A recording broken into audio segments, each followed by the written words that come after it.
bocor data pengguna Tokopedia.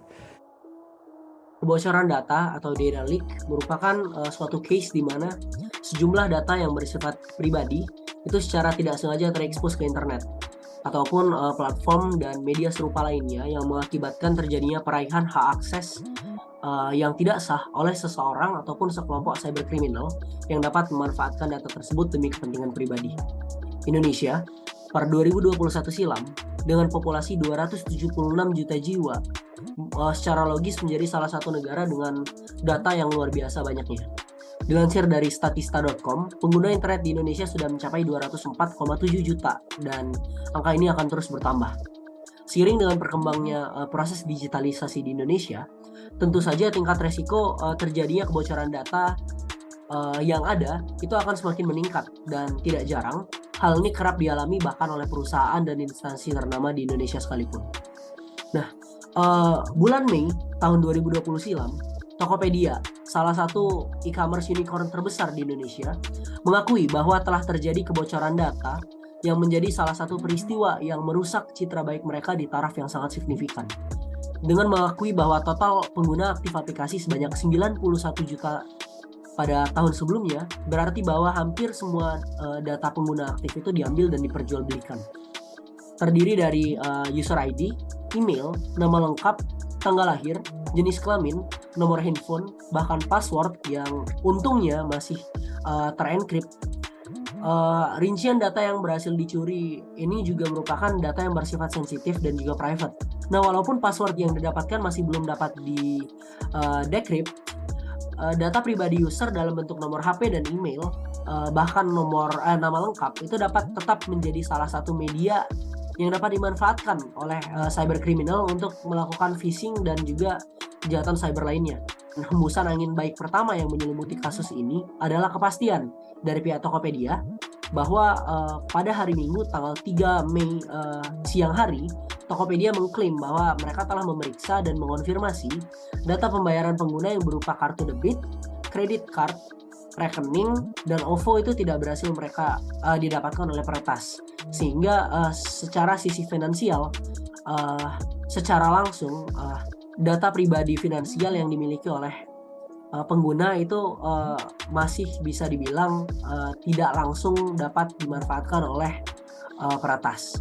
Nah, dilansir dari krasia.com, melalui informasi yang disampaikan oleh Teguh Aprianto, Anti-Piracy dan Cyber Security Consultant, Tokopedia itu telah menerapkan program bug bounty untuk mendukung dan memudahkan proses maintenance dan keamanan situs yang mereka miliki.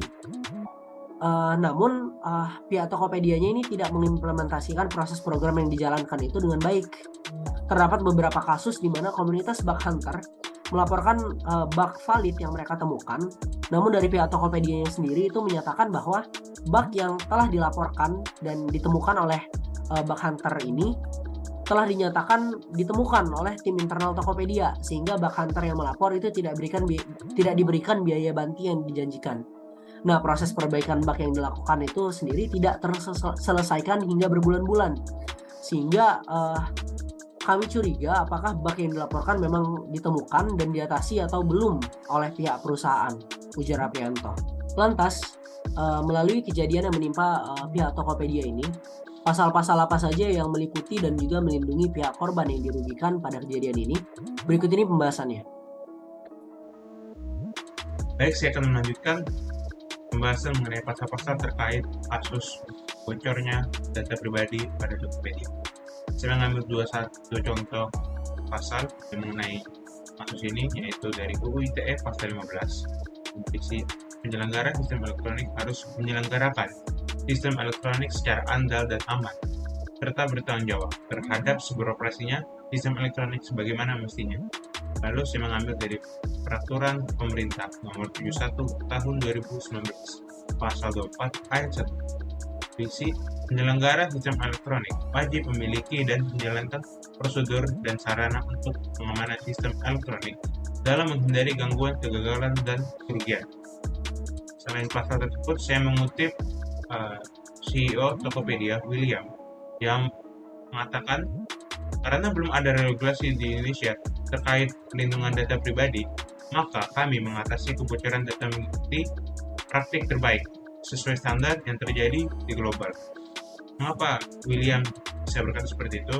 Dikarenakan dari peneliti keamanan Cyber Communication Information System Security Research Center, Pratama Persada mengatakan RUU PDP seharusnya bisa diselesaikan secara cepat. Tinggal diinventarisir saja untuk rugi dari silang pendapat soal lembaga pengawas, tapi harus dari perspektif yang objektif. Namun, sayangnya, pembahasan rancangan Undang-Undang Perlindungan Data Pribadi atau RUU PDP di DPR masih tertahan karena belum ada kesepakatan atau deadlock lembaga terkait pengawas.